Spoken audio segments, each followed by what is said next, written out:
Man, did you see how dusty that was? I mean, this soil is terribly dry. It is just I was eating dust the whole time.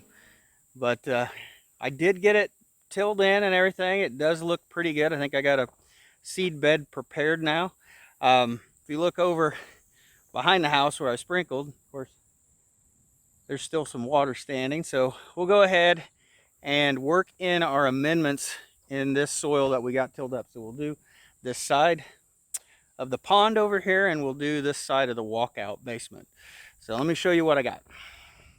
So the first thing I'm going to add to the soil is going to be for the pH, is to try to raise the pH, and that is pelletized limestone. So pelletized limestone is basically a quick acting ag lime, and it'll basically raise your pH up to a neutral level.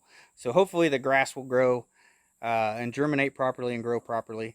And then the next thing I have is just regular lime. This is regular ag lime, so it is very slow reacting. Ag lime is. This can take several months before you see any change to your pH. So this also can last and stay in the soil for several months, maybe several years. So this is more of a long-term fix to try to keep the pH at a neutral level. So the next thing we're going to add is going to be to address the nutrient level in the soil. Since there's no topsoil left whatsoever. This was very deep soil. There's probably no nutrients in it. So the first thing we're going to add is just some regular 12-12-12 fertilizer. So you get nitrogen, what is it? Phosphorus and potassium, I think is what it is. Don't quote me on that. So we'll get some nutrients back in the soil, kind of across the whole spectrum with the regular 12-12-12. And then I've got some regular old Scott's lawn fertilizer. So it has a high nitrogen level. That first number is nitrogen. And basically what I want to do is I just want to get a higher nitrogen level in there for that grass. Now I don't want to burn it, basically get too high a nitrogen. So I'll probably just put a light coating of this lawn fertilizer on there just to get the nitrogen up a little bit higher. So the next thing I want to add, and I'm just going to add this to the walkout of the basement. So the walkout of the basement had really hard, compact clay soil, and pelletized gypsum is supposed to help with that. It says that it's supposed to help loosen your clay soils. It's supposed to make it maybe a little more loamy, a little less hard, and so I'm going to try adding some pelletized gypsum down there just to help loosen that soil up. I've never used it before, so this will be a first time, and hopefully it that helps down there along the walkout of the basement. So these are the amendments that I plan on adding to the soil to hopefully bring the soil up right so the grass will grow properly. I've tried to grow grass around this house a few times. This will be the third time actually that I've planted grass around the house. So the other two times I've basically just kind of dissed the ground. I've put the seed in the ground, maybe put some straw over it, and watered it, and hopefully let the grass grow, and then it just didn't want to grow. And I think I've learned, since then I've learned a few things, and you really need to start with the pH of the soil and the nutrients in the soil, and you got to get those right before you try to plant anything. So that's what I'm trying to do. I'm trying to get the soil back in the right condition so that it will grow grass properly and have a nice lawn.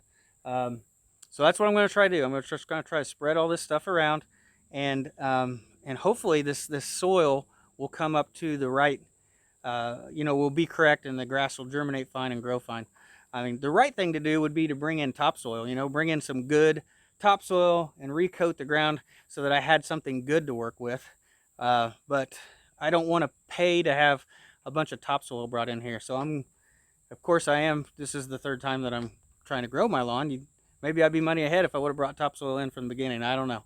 But we're going to go ahead and try to work with what we have and get this stuff amended into the soil, and hopefully this time I'll finally get some grass to grow. Plus I'm doing it in the fall, so hopefully, as long as we don't have too dry of a fall, the nice cool weather in the fall, grass will hopefully grow better and get a good start. So I'm gonna go ahead and get these spread out on top of the soil.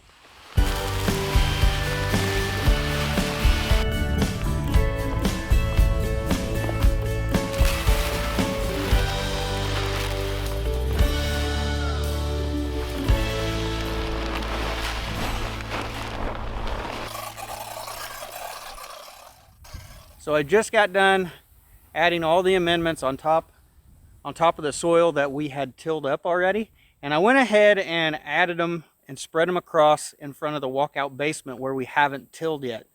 So now what I want to do is I want to mix all these amendments into the soil. So I'm going to take the tractor and the tiller and we're going to till all this up again and mix those amendments in. And then I'm going to come over here and it'll be the moment of truth to find out whether this is too muddy to till or not, or whether this ends up just being a big mess. But hopefully, you know, it'll till up. I'll get these amendments tilled in at the same time. And then we can move on to getting our grass seed planted.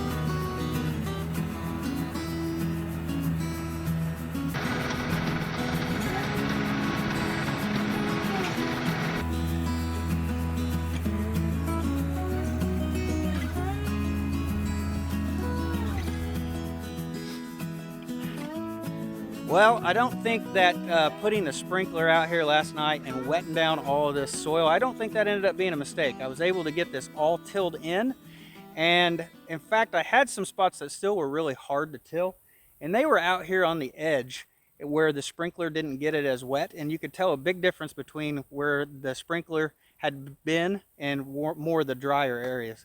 So I think the sprinkler did help. The bad thing is it's just not as fine as you know, it didn't really turn it into powder. There's a lot more clods in there since it's a little bit wet, and that's just kind of the, you know, clay soil has that kind of tendency to want to clod up. So, but it is all tilled up, and I think it's good enough to make a seed bed and plant our grass seed now.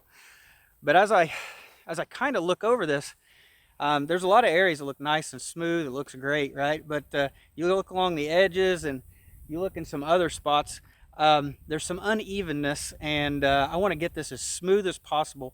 If I don't get it very smooth, it's going to be a pretty rough riding lawn when you try to mow it. So it needs to be as smooth as possible. So I'm going to drag this with a chain drag. I have a chain harrow that I am going to drag this with, and hopefully that'll kind of take out all the unevenness and the high spots and everything and make it pretty smooth. So when I'm done getting this nice and smooth, then I'm going to go over it with a cultipacker, and with that's like a big yard roller, and we're going to roll this lawn with that, or this soil, and it's going to pack it back down and make it just a nice seed bed for us to plant our grass seed.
I've got all the grass seed planted, and I used the cultipacker back over it after I seeded the grass seed, but I don't think the cultipacker was actually doing too much.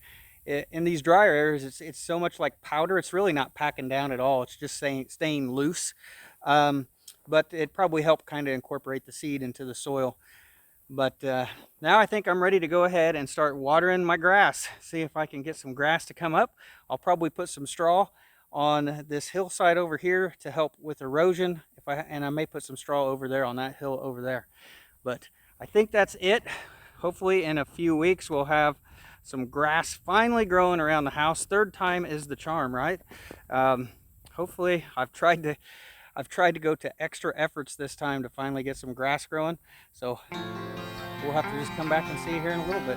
So anyway, that's it, guys. I think I'm going to just cut this video short now. I'm going to go ahead and start spreading out some straw, start watering this in. Thanks for watching.